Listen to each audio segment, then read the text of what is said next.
Book your driving lesson now at dla-driving.co.uk.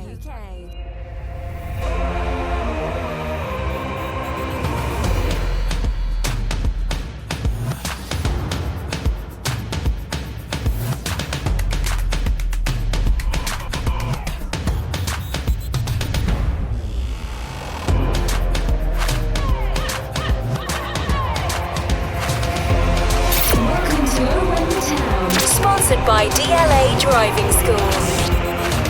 Hello and welcome to Oh in the Town. I'm Lou Gregory and here's what's coming up today. 2 wins against Wigan in a week. 1 in the Cup, 1 in the league. Which one of them two impressed you the most? 2 brilliant wins, 4 goals, clean sheet in the second one. Today we discuss the second win in a little bit more detail and we just, kind of see how it's all going right now because that's 4 league or 4 away wins in a row, which isn't too bad at all. So, yeah, looking pretty good. A good week. And thankfully, no more Wigan this season. Times with me, days with me. Hello. 2 good wins, weren't it, through the week? Oh, yes. I mean, every away win or whatever circumstance it is always a good win. So, yeah. Pretty happy. Yeah, well, really happy. Can we play them every week? If you can guarantee the result. Be lovely, wouldn't it? Would be good. Just play anyone away from home at the moment. Win. It just seems like at the moment our away form, it is so, it doesn't seem like it is so much better, our away form, than our home form. Just kind of think that if we can replicate that away form at home, we're in for a good end to the season, really, aren't we? Well, you shouldn't be too worried because I think I read a stat as well. We're above where we were or near enough where we were last season. And if we turn the home form into the same as the away form, then we should be thinking we can really make the playoffs. I mean, I think the top 2 spots are, they're gone, aren't they? Really, or near enough gone. Yeah, I don't think West Brom would say that they're out of the race yet or anything like that. But yeah, it's good times, isn't it? It is. Some 3-word reviews then of Wigan 0, Luton 2. Dwayne says, wonderful week in Wigan. Wow, was it? Yeah. Jason says perfect away performance. Ryan says back on track. Kevin says midfield is strong. Sam says he's magic. Jack says Pelly, Ruddock and Panzu. Lizzie onwards and upwards. Ad says no more Wigan. Do you know what? I will say Jack's Pelly, Ruddock and Panzu. I thought he was very good on Saturday against Wigan. I was very impressed with him. And Can I just say, Patara, are you going to tell me the podcast listeners what you told me on Saturday when I was watching the game about Pelly? I'll tell you what, Dave. I will let you do that, but I will stop you and correct you if you're wrong in any of the quote that I've said. But yeah, what did you say? To be fair, I mean, Dave, go on. I'll let you. No, go on. I'm waiting for you quickly. So basically, I was saying that Pelly has been fantastic for us since pretty much since he come back from injury. Apart from obviously the starting few games, I think it was. But I basically said, I saw a tweet the other day and I liked it about putting some respect. I can't remember who it was that said it now, but it was about putting respect on Pelly's name. And I liked it and basically said he was a bit of a club legend. And I went, you know what? I'm starting to sway in that favour a little bit. There you go. There you go. It took a while, but he's true. Pelly was brilliant on the weekend. In fact, the whole team were brilliant, but Pelly put in a really good performance. Yeah, he's just got a bit of a different player at the moment, Pelly. And good to see Connick and Adebayo on the score sheet, especially Adebayo. That's 3 and 3 for him now as well. We said last week that his confidence would have been done the world of good after scoring against West Brom. Then he scores 98th minute at Wigan in midweek, and again at the weekend, a brilliant finish as well. Yeah, no, it was, like you say, a really good finish. But so I know we're talking about Adebayo, but obviously Connick for me was the man on Saturday. Obviously what he was doing, but like you say, Adebayo's confidence, it's up there, and Morris out of the team with a slight injury at the moment. Yeah.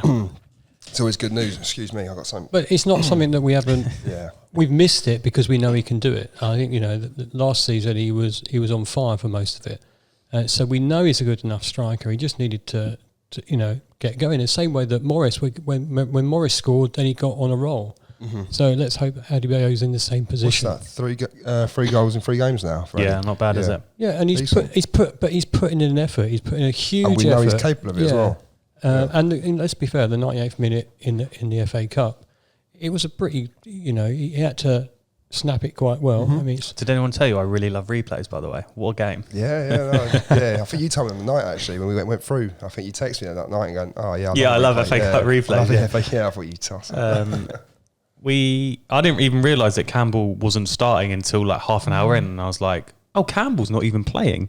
Bit of a shock, but then you can understand why, though. Yeah, but I feel like Watson come in, he did a good job, and I don't know, maybe I'll give credit to Watson and say that's the reason I didn't notice Campbell wasn't playing, because I feel like Watson was in and around it and kind of, just keeping everyone quiet. And I think we started pretty well, didn't we? We took the lead on the 11th minute. Stephen Corker, obviously just back in England for the first time after a few years away, and could have dreamt of a better start to his Wigan career from giving the ball away. Yeah, I would say he didn't give the ball away. I think Cornick won it well. Was it Cornick who won it and then took it on? Yeah. I think he was... The press for us was high. It was bad defending. Yeah. Also. I'm not saying it wasn't bad defending. I'm saying... You're just going for the positives, Dave. I understand. Don't worry, mate. When you say, he gave it away. Look, when you say give the ball away, I kind of think... Well, they're not going to watch that back and go...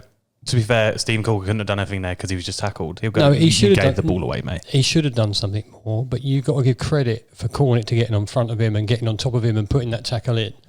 And then staying on his feet as they tried to foul him before he scored, and then putting the ball away really well. So without the high press, without us being right up against them and putting him under pressure to make him make the error. So that's what I'm saying. We forced that error. It wasn't an error of, we just miskicked the ball or whatever.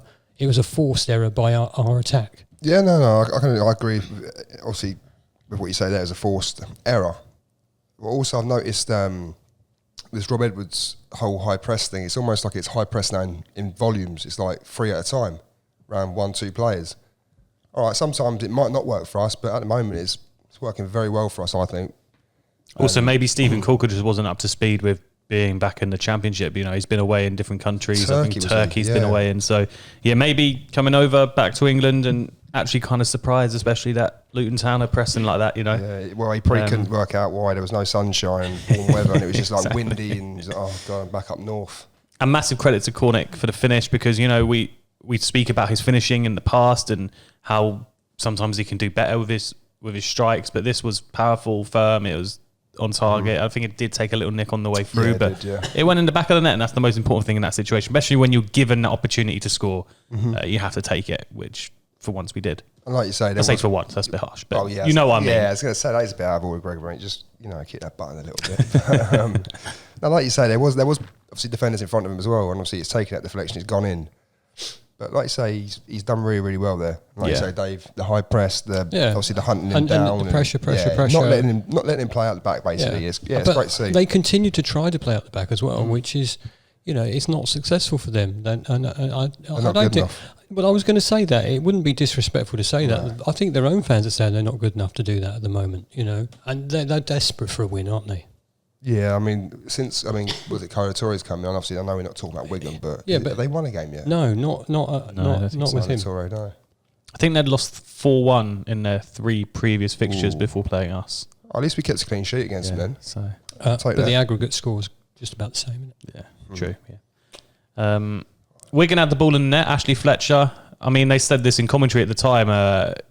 They weren't really threatening much, but that was kind of a little taster of what they can do when they start playing well. And I felt like there was that 10-minute spell when they had that goal disallowed where they were kind of on top, and I was thinking, come on, let's just stay firm here. But looking back at the replays, it was the correct decision in the end. Fletcher did look like he was offside. To be fair, it was a very good decision. Very good decision. I know if you watch it, obviously the still, obviously, you see obviously his initial, he started off obviously offside, and tried to get back onto an onside position, but obviously too late by that point. But if you actually watch it and obviously with the still frame, like you see, obviously he's probably maybe ahead of the defender. Yeah. And that, for the referee, the linesman, to see that is absolutely fantastic, because if you watch it in the actual full speed replay, Fletcher's run is quite clever. And obviously I know it's not clever enough to beat the offside trap, but if you watch it, he actually moves it's almost like he diverts himself and tries to curve his run a little bit more. And him to move that, like you say, step across and go again, and the linesman that see that's the kind of professionalism we need. I get that, but you don't get that every week. But I would say also, if that goal had stood, then we might have had a totally different game, because they'd have been on us for that time. So I'm grateful that the flag went up. At the time, I thought, wow, that's a really big decision in our favour. But you're right, when you look back at it in detail, it was the right decision. So, pleased for that. Who needs VAR, right?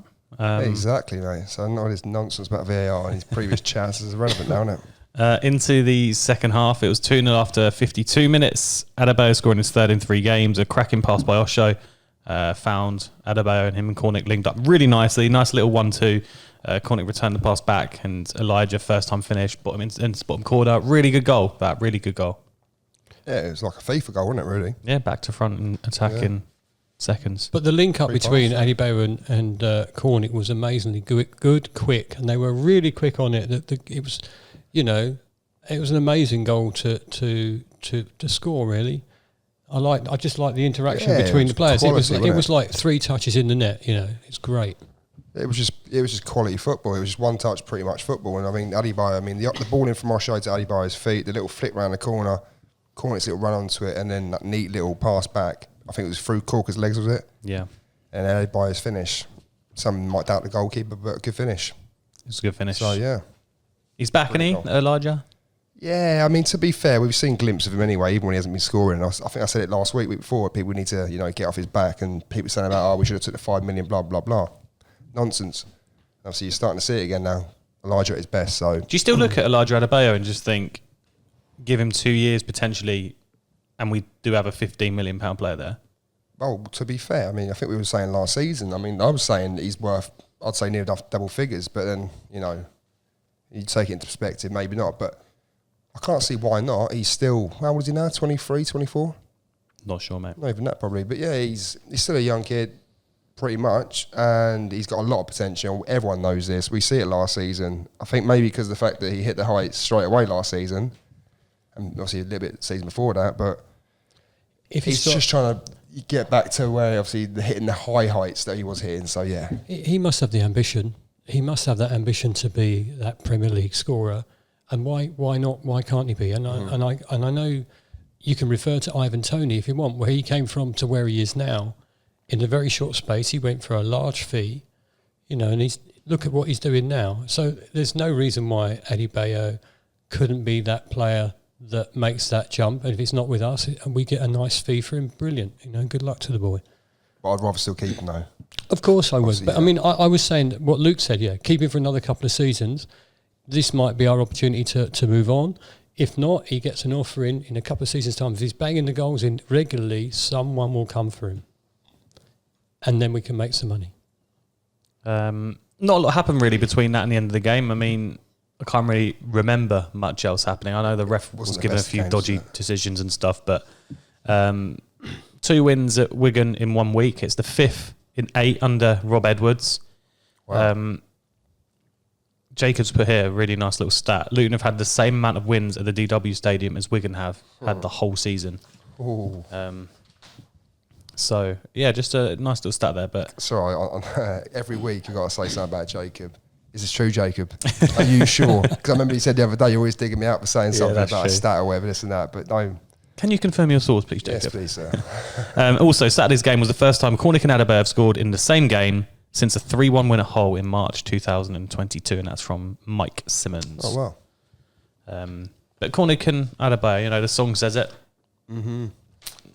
Impressive to have them back up front together again. But to be fair, they probably haven't played a lot together, have they, in the last year? So, yeah. But no, I mean, look, Connick, we need to go back to Connick just for a second. This guy on Saturday, he didn't, obviously, I'm not going to sit here and go, it was amazing, like, do you know what I mean, like a well beat. It was nothing like that. It wasn't the best of games quality-wise, really.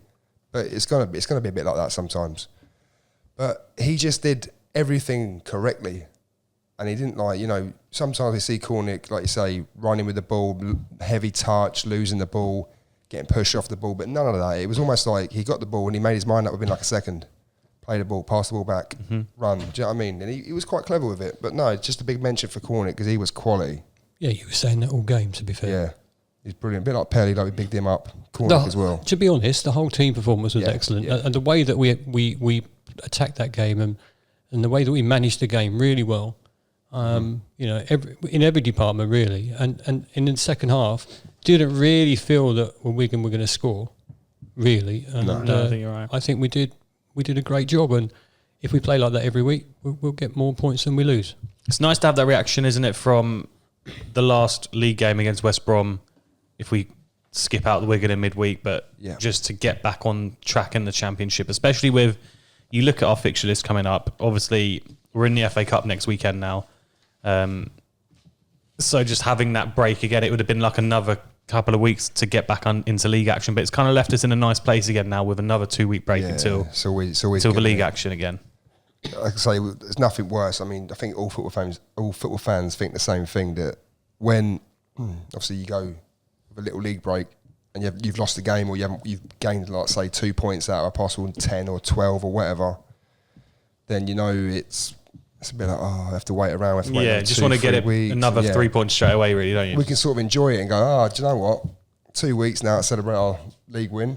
Look at the table; it's looking a bit pretty still. So game in hand. Yeah, you win your game in hand, good, and we're right up there again, aren't we? It's great. It's great to be a Luton fan right now. It's lovely to have these sort of moments. Well, we'll talk about the FA Cup in a bit. Producer Jacob says we should do a little chat on form focus, and he says stats and credit for the idea has to go to @WeAreLutonTown on Twitter. So thanks for that idea, guys. Why do you think our home form hasn't been as good as the away form this season? And then we've got a bit of a comparison here: our home and away form from this season. At home, we've won 3, drawn 7 and lost 3, and away we've won 8, drawn 2 and lost 4. To be honest, I felt like we've lost more at home, but I don't know. I think that's because maybe we take the lead sometimes and we draw and it feels like a loss. Like, you know, I just feel like I've walked away from home games this season more disappointed than I have happy. Because you think we've thrown the game. You think you know last minute equalisers and goals that you shouldn't give away. But I think we're back to where we were when people used to come to us from the non-league. You know, they used to come up, they shut up shop, and they tried to catch on the break. And we found it hard to break some teams down, but we've also found it hard to defend that lead. I just think people set themselves up differently at Kenilworth Road than they do in their own places. And I don't think that. I think maybe they just underestimate what we can do when we are on top. Yeah, that's the thing. I think in previous seasons we have been underestimated. Sorry, I can't get my words out tonight. I don't know what's going on. But like I said, I think the first couple of comments here that I just read, obviously on the sheet, they're basically saying about teams obviously coming to Luton and not being so open. Obviously, you know what I mean? Like saying it's a compliment to us pretty much, like Stacey says there, it's a compliment to us. But it is because, like you say, Dave, people underestimated us maybe a couple of years back for Luton, they nearly got relegated, they can't be that good, blah, blah, blah. They're beatable. Now people are thinking, you know what, we can go away from Kenilworth Road with a point. That's probably not a bad result. Yeah. I mean, Sheffield United, look how many times they've dominated teams this season. I'm not saying they're the most open team to play, but they came like against us. You remember it, the draw? And I think it was Live on Sky, wasn't it? And I think we dominated them. Like, and that's not really how we play, really, is it? We don't dominate teams, and we dominated them a little possession. They sat deep. They just, I don't know. But yeah, I mean, I think, like you say, it's a compliment to us, so we'll take it. The thing that I look at that stat and I just go, for God's sake, if we'd have just turned some of those draws into wins, we just hold on for a little bit longer, or you didn't give that last minute winner away to Wigan, and that they won the game in 10 minutes, didn't they, at our place? And I just feel that teams do set themselves up differently, but when they get a goal, they sense they can get another one, and they push on. You know, it's disappointing. But you know, what if it was the other way around? We'd be going, you know, we've done all right. We've drawn 7 times away. Yeah, that's exactly right. Obviously, just normally you think it is harder to get points away from home. So you think if we can do it away, if we could just do this at home, we'd be going for automatic promotion, wouldn't we? Let's be honest. So it's not the end of the world for that home form. And you look at the next 5 fixtures. To be fair, it always makes it easier with the away form being so good.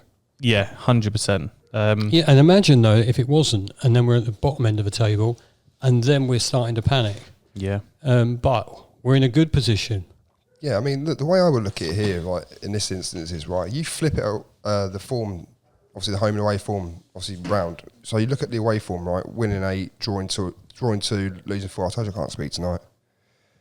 If you flip that around and say that's your home form, and then put obviously your home form in that situation, you look at it and go, that's good. That's really, really good. Well, look, let's get into some comments because Stacey kind of agrees with what you both said. As teams come to Luton and defend more because of our good home form last season, it's a compliment to us, which is the reason why. She thinks our form isn't as good as home form isn't as good as away form. Gray says teams are not so open at ours anymore. They're harder to break down. Then we leave ourselves open a bit more. Adam says it's the natural change in fortune after being very defensively solid and making the playoffs last season. Teams look at a point at Kenilworth Road as a positive result. Virtually no little old Luton remarks this year, which is credit to us, isn't it? Of course. Like you say, you can only be positive when teams, like you say... I genuinely still think most fans see Luton fixture and think, we're going to win that. Mm-hmm. I still think that. I think they are disappointed when they don't come away with all the points. They don't see us as that big team anymore, or that team that can do that. So I sort of agree with Adam. Do you really still think that? Yeah, I do. That? I still think people come to our place. I think certain teams will. Yeah, and they always think, it's 3 points. I always think that we should beat Luton. We should be beating Luton. I still think that happens all the time. We might not hear it a lot, but I bet you all those fans are sitting there going, we should win that one this week. Don't get me wrong. I know QPR definitely think that. It's a winnable... I see in the comment section all the time. But yeah, but it's a winnable fixture. Luton Town away fans, home fans, when they're playing us, they say this is winnable. You know, that's like saying when we played Barnsley, we would sit there and go, that's a winnable game. We should be beat Barnsley. But I never thought that. I would never think that. I know what you're saying though. Obviously, but from our point of view, we'd never. But then people that think that, they're a bit thick, aren't they? They're a bit stupid because you can't. Even if it's Oxford United, for example, you look at it and go, I mean, if we got Oxford in the FA Cup next round, if we beat Grimsby, I'm not saying we're going to beat Grimsby. That's the point I'm making. Then we went and got Oxford, whoever's Oxford on in it, mate. Oh, okay, that's pointless. It's irrelevant. Give me a League One club that's still in it. Anyone? Accrington Stanley. It's still in it? Until tomorrow night, potentially. Okay, Accrington win their game. They go through, we play them. We still look at that and we go, Accrington away. It's winnable. Tough fixture, though. Because we're not, people, I don't know, you don't expect things in football, surely, do you? To win a game. You can sit there and go, but they're a smaller club, they're not getting paid as much, like this and that. To be fair, we sit at the end of a podcast and look at our next 5 fixtures and go, we'll win all 3 of them. Yeah, but we said they're winnable. They're winnable. It doesn't mean we're going to win them. But you still look at it, you've got to be sensible about the situation, though. But yeah, obviously, when we get onto the fixtures, we're going to win every single one anyway, so it's all right. Ben says they've all been tight draws fought out at home. Nathan often looked to preserve the point rather than grab all 3. Hopefully, with what we've seen from Edwards, for example, the Norwich game and the subs, we will be attacking minded.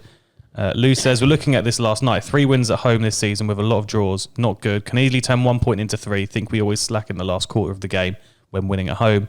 And Lee says, I've said it before, that I see more positivity with Rob Edwards' game plans and tactics. Subs seem much better and more effective, not to mention development and game time with Doughty and more recently Watson. Although it's still early, I feel like Rob Edwards is taking us to a new level.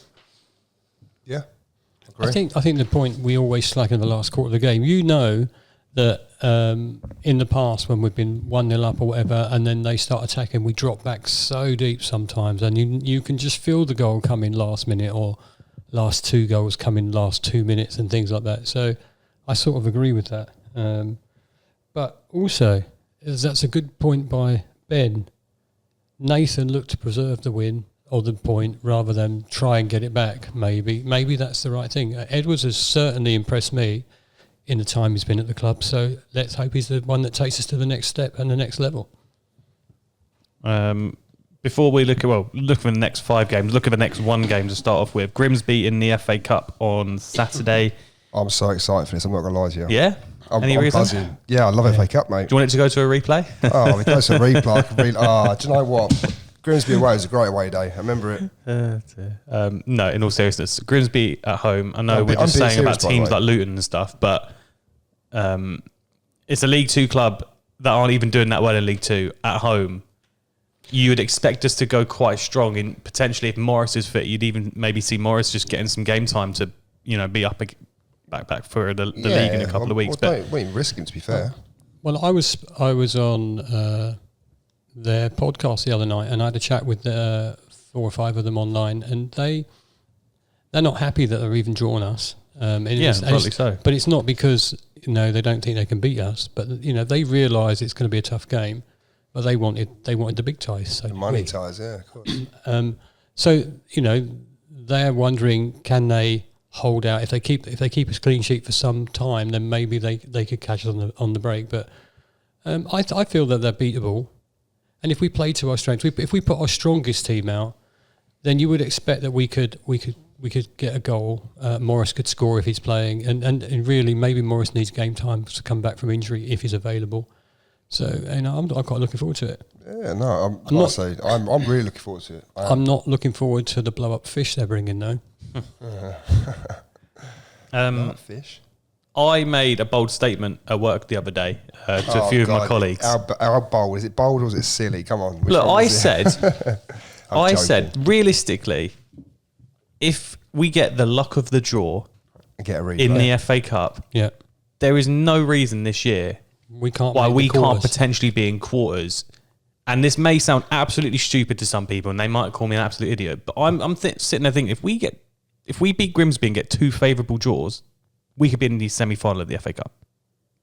Am I stupid in saying that? No, and that's why you're not stupid in saying that. You're just stupid in general. But I'm only messing with you, honestly. But this is what the FA Cup should feel like. These are the sort of things you want the FA Cup to be, not crap. We've drawn Man City, then we're going to be out. So let me just read you some fixtures. Right, in the 4th round on Saturday, Sheffield Wednesday v Fleetwood, Blackburn v Birmingham, Southampton v Blackpool, Ipswich v Burnley, Bristol City v West Brom, Fulham v Sunderland. Right, that's 6 ties. Stoke v Stevenage, 7. Wrexham v Sheffield United, 8. That's 8 fixtures, right?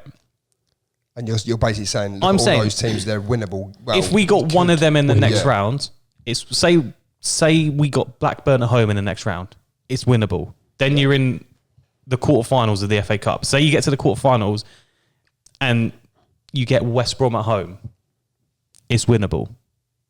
Why just pick West Brom at home for? Because it's the first team that I'm currently looking at on my iPhone. Right. But even you look maybe like a Fulham, a Southampton at home in an FA Cup quarterfinal. The Cup's always different as well. Hey, Southampton at home sounds good, doesn't it? Ooh, but that's the point. They're winnable games. This is what I said to you the other week when we was talking about FA Cup and FA Cup replays, is that I always had that dream as a supporter that I felt that Luton could go as far as possible. They could get to the final. I always thought that. Recent seasons, not a chance. This season, if we get the right result on Saturday and then the right draw, then I'm dreaming again. I'm going to Wembley for the semis. And also, what I would like to say on this note is about, I chatted the other week about FA Cup and FA Cup replays. Also, if we go on to extra time penalties in the first game against Wigan, we probably might have lost that. We also might have won and not had to play in midweek. But then we went away and won, so convincingly, which then set up the confidence to win away on Saturday. Conversation over, done. Not having it. But I've always said the magic of the FA Cup wasn't the same, but this season it can fire you up. Just 2 results in our favour, and we're in the quarterfinals. Well, I'd love to know, you listening right now or you watching right now, join in on this debate. Realistically, how far do you reckon Luton Town can go in the FA Cup this season? Is saying, obviously is very optimistic, is saying we can get to a semi-final stupid, unrealistic, or do we just have to get extremely lucky to get the draws to get to that stage? Always, I'll tell you something, when it's a less fancied team to win the FA Cup, it's always the luck of the draw, always. And you're getting a win every now and then that you don't expect in the FA Cup. You can turn over a top team occasionally, but they don't all fall over, do they, normally? So if Stevenage can beat Villa, we can win the Cup, so there you go. Win the FA Cup or finish in the playoffs, what would you pick? Win the FA Cup. Of course. Any day of the week. Get to an FA Cup final. Don't we get Europe? We'll get Europe, won't we, when we win the FA Cup? Get promotion to the Premier League. What was that? Get to the final or win promotion to the Premier League in the playoffs. I've always wanted to see Luton Town in the FA Cup final. It's not a guaranteed win. It'll be 50-50. Well, it won't be 50-50. It'll just be the odds of whoever we're playing. Well, let's just stop, all right? Now, what would you do, retire? Well, what, to get into the Premier League or to get to a final or a playoff? So guaranteed promotion in the playoffs or get to an FA Cup final? Probably just guaranteed promotion. To the Premier League because it's money, isn't it? Yes, yes it is. That's the thing. I want to win the FA Cup. Can we not win the FA Cup as well? No. Okay. Well, technically we could. We could do the double this year, can we? We just got one more chance than the other, so yeah. True. We'll see. Next 5 games then. Grimsby in the FA Cup, Stoke at home, Coventry away, Preston away, Burnley at home. You're looking at that thinking Stoke at home, now that's a good opportunity to get our home form back on track and get a win. Coventry away is going to be tough. Preston away, I feel like we never win there. And Burnley at home is going to be really tough. Very tough. Really tough. They're on fire, aren't they, Burnley? their fans. When we accuse them of using parachute payments and they say, no, we haven't had any of those, we've sold our squad, we've sold our team, and we've made our own money. Well, they only made that because they were in the Premier League in the first place. But, they've shown that they're better quality than they were when we first went down to see them. To be fair, though, it's going to be very difficult. It's going to be very difficult. I'd love to turn Stoke over. Coventry is always one of those games where we put in a good performance most of the time. You just can't call that one. And you're right, I can't. Every time we go to bloody Preston, it's a nightmare. Yeah, do you know what? I've never been to Preston away. I think I might do that one. Are you always joining or not? Yeah, nah. Yeah, I come. Yeah? Yeah. Go for the weekend, Manchester? No. No, right, fair enough then. It's midweek though, isn't it? Oh, I think it's a Wednesday night or something, yeah. You gotta be joking, right? No, yeah. yeah. Sorry, mate. Weekend. I think it is actually midweek. You could let me dream for a bit longer. Well, that's all we've got time for today. Bit of a quicker one today. But back next week to discuss all things Grimsby and hopefully into the next round of the FA Cup. But let's not get ahead of ourselves because it's going to be another tough game, isn't it? Of course. Thanks so much for watching today. Thanks so much for listening, and we'll see you next week. Thank you.